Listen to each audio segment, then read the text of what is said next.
habilité. Papa depuis Rosa Koufa akumaka sola mukina butu alela na ekaka. Papa avait beaucoup investi dans mon année aussi. Il avait beaucoup investi dans Rossi. Donc, un jour, les leçons qui ont aussi à Rossi Mbalibota. Mais tant que moi, en tout cas, à tata le bien de l'Oba qui n'a beaucoup. Tu crois que l'Oba, pour y avoir Koloba et Zalagite. Tu crois que l'Oba pour consoler. Mais à niveau, on a quand quelqu'un a beaucoup investi pour son fils ou pour sa famille, ceux qui ont été là, Moutou Andengo, on a exactement pas si. Mais on a aussi tout le monde qui est dans kimia. Pour consoler Yaka, lo ezalaka. Mais oyo c'est suite il y a mona na ende mutu et comme même plus vite wana. Tokolo basuni. Masolo Yakine avec Rebecca Bilendo Pukuta la Servadi. Je vous aime toujours et na lingara toujours beaux à l'informer. Na nyonso toko komemela bino lelo a brumo na biso ce soir wana veni oyo. Toyaka wa na kimpesi awa toyaka wa une fois plusieurs fois d'ailleurs na ozakili wa aussi de lamuki na tongwa lelo. Sango tamboli na internet, tamboli na réseaux sociaux, tamboli partout que le père de Rossi est décédé. Yango tolobino c'est mieux de descendre sur terrain, tout comme la famille, toyeba ezala kinini exactement. De bomoni présence ya en fossé zone ici kaoyo. De kokuta nsusuna libota ya Rossi, to mekampe koyeba ezala kinini pour papa atika biso. Voilà, na ebité na kopusa na wa na kozwande konanga mwasi. Bonjour grande sœur. Bonjour. Boni. Moi bien dans. Toyoki awa papa Koufi, toyesu sukota la bino awa, il y a pas longtemps toti kokunda Rossi, et le roni ne salami exactement. Papa habilité. Papa depuis Rosa Koufa akumaka sola mukina butu alela na ekaka. Kolobaka ke mutabomi Rossi abominga, mutabomi Rossi abominga. Tobande ko conseiller kaka tozo consoler, tozo pese ba conseil. Si les jeudis avant d'aki to va nebso libanda tozo solo la bien tozo seka abiki ayoki pongi akende kolala na laisse abiki no lala okanga téléphone yo mais ça moi soki kolala okokota te au monde bandi ko sala ba appel kende polala bite na ki kolala na yoki pongi na ça va problème te da telemi côté mateli mpo kende akomi na niveau ya awa rappel sovandi acha likolo bwana moni a raté.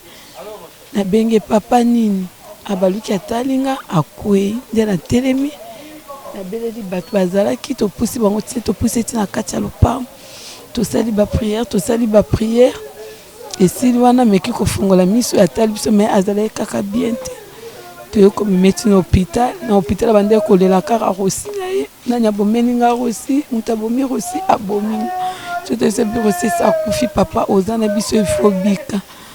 Le docteur balobi ke choc ya mwana na ye eleki makasi okoka kosupporter choc ya mwana na ye te fo tosambelaka Nzambe apesa ekimia mpona bato mokili bakokoka te choc wana eleki makasi na motema ne eza vraiment na place ya kotraite te choc vraiment ekangi souci ekangi makasi eta aza koexplike biso moke te boye tomoni abandi kosanza makila bamemie bakotie na mort na nini ona à côté na coma. Là à côté na coma après quelques minutes ba benga bisoke akufi. Wani zaki na hôpital ni. Tuzaki na njini hôpital ba chinois njini. Na ebité juste kaka événement wana risalami sangwe ndenge nini na famille nana yambaki sango mutaliboso eta ya mama ezaki ndenge nini. En tout cas, les papa quoi équipe sont surtout là qui n'a kimiate. Depuis que Rosa Koufi, non, to panzite, to zaka nase, to zolela nan, to zaki na kimiate, pour to zaki wana to bande ko consoler car toujours papa. La rasela qui crise bisonyo surtout to zaki na hôpital, pour to bande mo na tena nyotika na ndaku, na nyoza na hôpital, surtout to zaki na hôpital. Na tongo to zaki sango bisonyo surtout en tout cas maman zaki eza sango kwa kufeli mobali, so biso ko to kufeli papa. Toza boye bongo mama aza wapi actuellement mama za malanda kwa aza bien te tension mekai ko quitter muki yango to weki ko consoler a se reposer muki azwa mo pongi potentiel ya okita makasi. Voilà eza na bande kwa motema malamu oyo ti lelo balela Rossi pe bazo continuer kolela Rossi bazo continuer pe ko soutenir famille oyo na musika ba conseil parce que ngai na vandi na ndako message on a vu à moi à partir à docteur Milton Vossi depuis Belgique nda bengi nga Rebecca kende kotala na libota Rossi ba kweli susu makambo na ebite na bandeko basungaka eza souhaité to souhaita ki yango te circonstance nzambe nde a permettre circonstance yango ekoma lisusu bwe na kati ya libota na ebite soki boko ebisa susu bandeko ba diaspora ba congolais bazali banda mboka nini penza pona libota oyo eza pasi ko perdre Rossi eza pasi ko perdre papa pas même un mois to conduire aussi donc eza pasi nzamba consoler biso kaka eza pasi en tout cas na moni lo na koloba te pour les missions na zane monso makasi na je bateni na okikoloba non c'est dans ma casse na je baté. Merci beaucoup. Je pense bien que nous avons pu de comme ce soir, nous avons papa na biso awa, a comme un peu ko yebisa biso pe moi muki awa n'habité. Papa bonjour. Bonjour. Tout mon awa na libota ya Mukendi, libota Mukendi awa na habité oza moko ya membre ya famille yo toza camarade ya quartier. Te oza belle famille non. Belle famille sango yo na ebité soko expliquer biso ya ndenge nini. Bon eza sango ya pasi makasi pe maosus nga nazalaki na papa Ferné nazalaki avant hier nde babengaki nga vers 16h 17h ki apikaki crise bon ntango nasisi mosala na kitaki na hôpital nakutaki ye tosololaki ne mwa moke ti nafandaki wana jusque ba 21h20 après naye kotika naye kozonga ndako bon lobi nabimaki nazongaki un peu tard nakoka susu komata hôpital te mais lelo na me préparaki na kende kuna ba heure à 12h heure à visite po lobi bato bazalaki kuna balongwaki un peu tard mais comme vers 9h30 10h on doit kobengaki azali susute donc esali passe makasi tango bokutanaki na ye bosololaki na ye mpona mbala suka message na ye ezalaki ni ayebisaki yo nini. Bon tosololaki na ye abandaki plus kosinquiété kaka mpona bana na ye azokanisa mingi mpona bana susi nde mpenza mingi na minita soki ezalaki ndenge nasololaki nde tosi nasantaki mpenza ezalaki mpona bana abandaki mingi mpenza mpona bana. Est-ce que mekei koconsolite parce que ya ndeko mwasi ayebisi biso kuna à tout moment papa bandeka kolela Rossi o abomi Rossi abomi ye pendant que azolela wana nde kozi oyo ezalaki douleur ya makasi kasi na ye peut-être yango ememi na liwa à tout moment boyokaki yango bozwaki temps ya kokonsole ye te de sorte que nzambe mpenza simba motema na ye. Mama moto asimbaka mitema ya bato ezali nzambe omoni soki oza deja moboti et que obungisi tozalaka ta obungisi mwana te mais mwana ta soki azoki ntango mwana azolela yo moboti olela te mais na kati na motema eza kolela. Papa avait beaucoup investi na mwana na ye aussi. Il avait beaucoup investi na Rossi. Donc amandaki koyebaki un jour lelo soki azali te Rossi akosimba libota mais ntango amoni ke mwana nana azali susu te en tout cas ata tolobi na tolobaki na ye boku tokaki koloba po ya kozanga koloba ezalaki te tokaki koloba koconsoler mais na niveau wana quand quelqu'un a beaucoup investi pour son fils ou pour sa famille ceux qui baote eloko ya motu ya ndenge wana ezalaka mwa pasi mingi ata tokoki koloba koyoka mais oza na kati ya motema ezala mwa pasi tokobandaki koloba bato nyonso bazalaki koya kosolola na ye kokonsole ye aza motu akaki koyoka mais ntango totikalaka biso moko na intérieur ezalaka mpe mwa pasi eza lokola yo nazoloba na yo boye mais ntango yo kolala ndoto yo kolotanga na koyeba yango te ozomona eza lokola likambo ya mutu na ndoto na ye sikoyo donc wana abandaki mpe koloba yango mokolo kaka Rossi akufaki liboso ntango toyaki awa déjà biso mpe ntango tozwaki likambo wana tobayi déjà ki oyo esali donc tutu déjà eza pasi po akoka kosupporte yango te ye mopandaki koloba Rossi abandaki koloba ke nzoto ya leta molimo ya nzambe ye mais ye azalaki koloba biki oyo abomi Rossi abomi mpenga donc ezalaki pasi donc na nyonso wana ntango bandaki koremonte abandaki kosala neti kobosana Rossi moke mais abandaki kolinga kotalisa yango te kobosana te mais alingaki kolinga kotalisa bana na ye te ke non Rossi akufi abandaki kolinga basala neti ke babosana mais ezalaki mwa pasi po babosana donc nde kosaka neti epesaki mawa makasi alinga kosala neti mwa semblant mais bandaki koronge na kati Kwanda koronge na kati yango ekosala ki ya emporter. Donc choc makasi. Koyoka yo na ebandeli oyebisi biso koza o ezali belle famille na yo, c'est-à-dire roza na ngambo ya mama. Hein? Ngambo ya mama no? Ya papa. Il est qui a papa Mokendi. OK, merci beaucoup. N'habite maman Tikali. La minute est inconsolable parce qu'il n'y a pas longtemps Toto Zanae na Sanef, tout le monde qui maman dengalela qui au fond de lui to bande ko lela biso nyonso. Parce que ah papa qui dit sousou. N'habite ko ebisa maman nini. Peut-être on a vidéo et ko fortifier tout petit peu. Bon, likambo ya ko ebisa maman il a tiré le col à likonzi. Yende mutatika siko lokola likonzi pour papa azalite rosi asa kendaki totikalaki na papa na mama sikoyo papa azali société mama sikoyo donc aza siko na ba rôle misa to jouer azoko jouer papa azoko jouer biye moko ma mama azoko jouer sur rôle ya yaya pour rosi azalaki yaya bana oya boti mobali na azalaki papa ya bana oyo baboti bango mibale ye moko susu mama donc akojue rôle wana nyonso na bandeko ya basi oyo bazolela bazwi likama nayebi te aron soki okotalisa image mpa bandeko wana okokonsole bango ndenge nini mpenza bakontinue kolela bapasi wana pendant que nayebi te consolation na yo par na yo.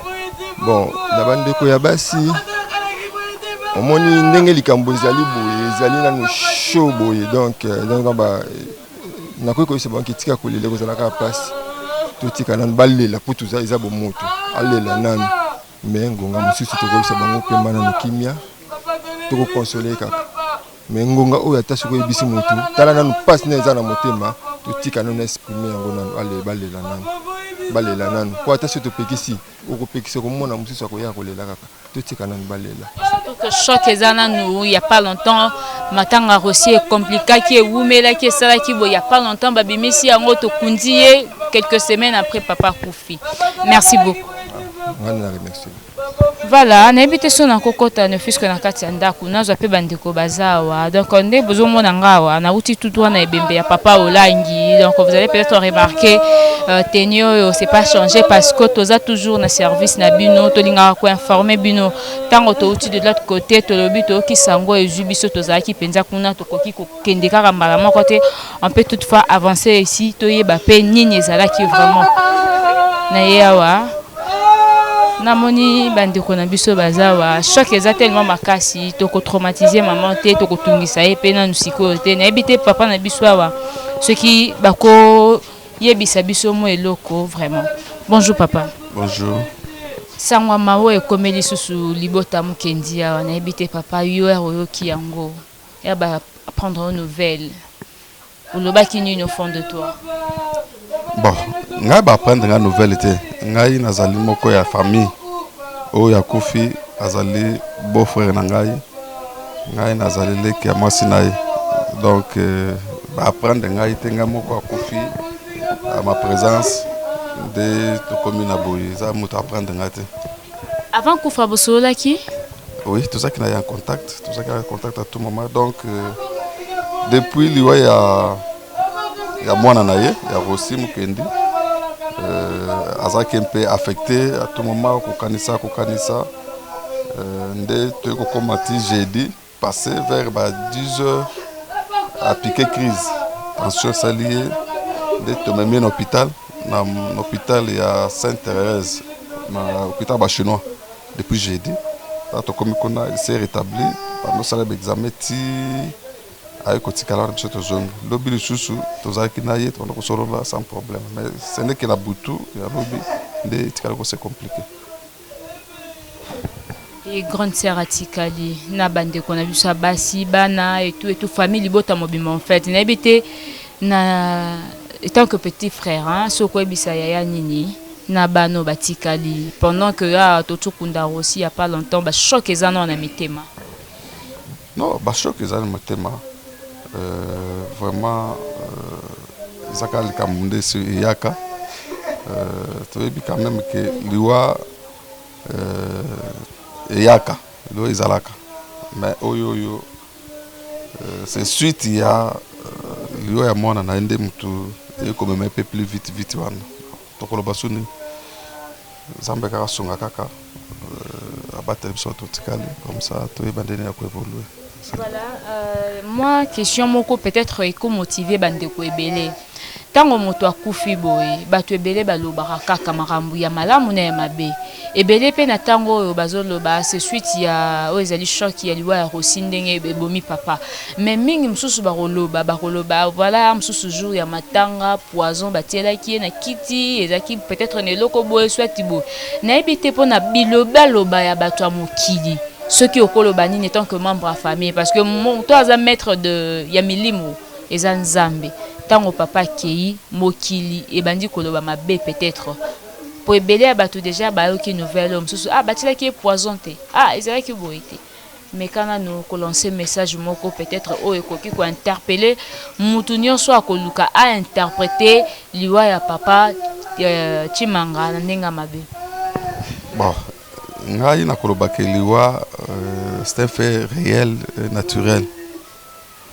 Que toloba ke papa Chimanga kufi ke bateli poison basali eboye biso na kati ya libota toyebi makambo wana te eloko biso toyebi ezaka ke suite comme nde nauti koloba awa suite ya liwa ya mwana na ye nde affecté plus kokanisa à tout moment ndenge akei boye tout ça c'est ce qui a fait que ememe pe na lombango ke mutu mosusu aye koloba ke basieli poison obe basali boye biso na kati ya libota toyebi makambo wana te. Donc, ce que je peux vous confirmer, c'est que suite il y a liwa ya mwana na yende mutu affecté plus. C'est un peu ça.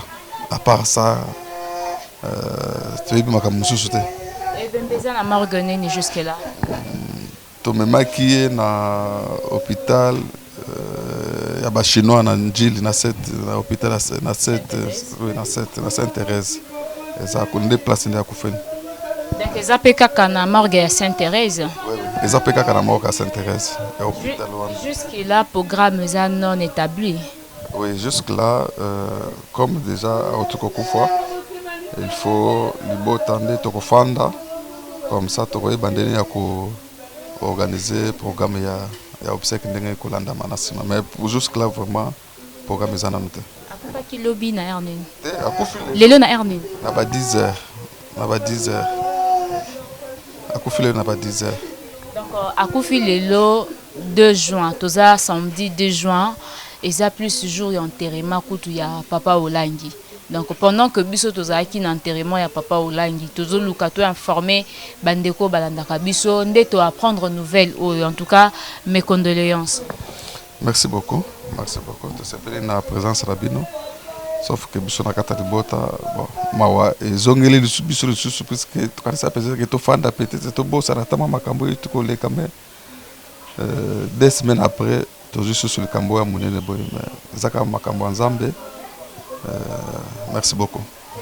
Voilà, merci beaucoup en tout cas mais bandeko msusu pe bazala na besoin toujours ya kosunga na ebite na koyezo papa na biso awa bandeko mitema malamu na mokili basila kate Nzambe même Bible ezobisa biso il faut tolela na ba o bazolela kolela na ba o bazolela d'une manière ya bandeko peut-être boza musike eza peut-être ko soutenir bango d'une manière financière d'une manière peut ko consoler libota oyo na ebite message nini papa awa akoyebisa na bandeko nyonso ba diaspora nyonso o ba komisaki likambu ya Rossi lokola frère na bango ba botama na famille moko na ebite bonjour papa. Bonjour. Nebite message nini okoyebisa na ba diaspora ba Congolo baza libanda mboka pe bango penza likambo Rossi ba komisaki yango lokola likambo ya Congolais ndenge zwaki Congolais nyonso wana Kinshasa ndenge pe zwaki ba diaspora na étranger ya Europe Amérique Asie Océanie tango ba okisusu likambo papa Rossi awa ba ko soutenir famille ndenge nini biso famille toko sanga kaka ba soutenir kaka liboto etikali grande sœur na biso atikali moni auti kubungisa 2 personnes à la fois abungisi mwana naye aye kubungisa mobali naye bon ezo pesa passe so basungi et vous allez bien.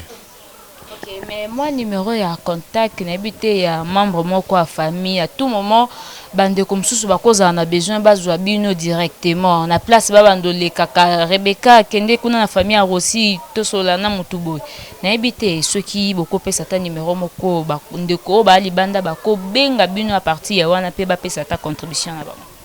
Mireille azali awa mwana ya liboso ya grande cercle bokoki kocontacte ye akopesa numéro oyo. Voilà papa na biso akopesa biso awa. Bon, ce qui veut dire la précision, peut-être pas la nouvelle, Okoki Kobenga biso na 081 et 085 48 88 611 085 48 88 611 ou soit 09 97 64 51 56.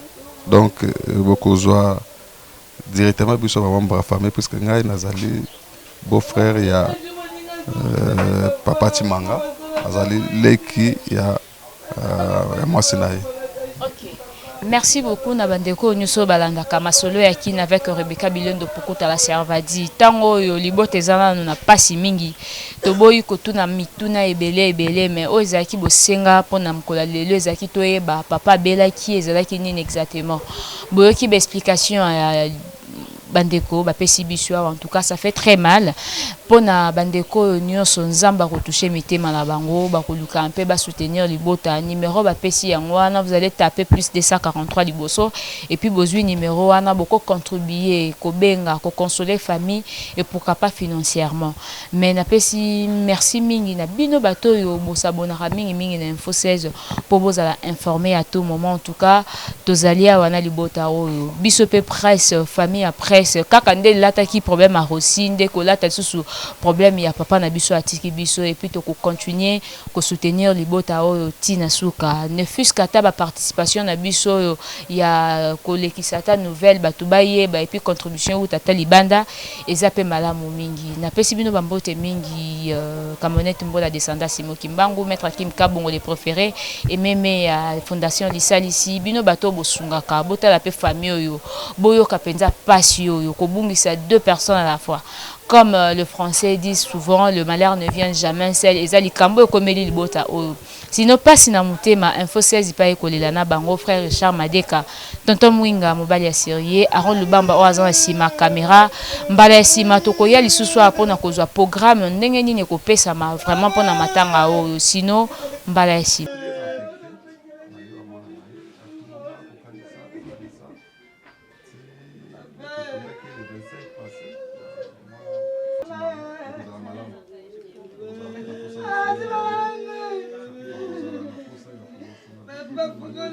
Papa,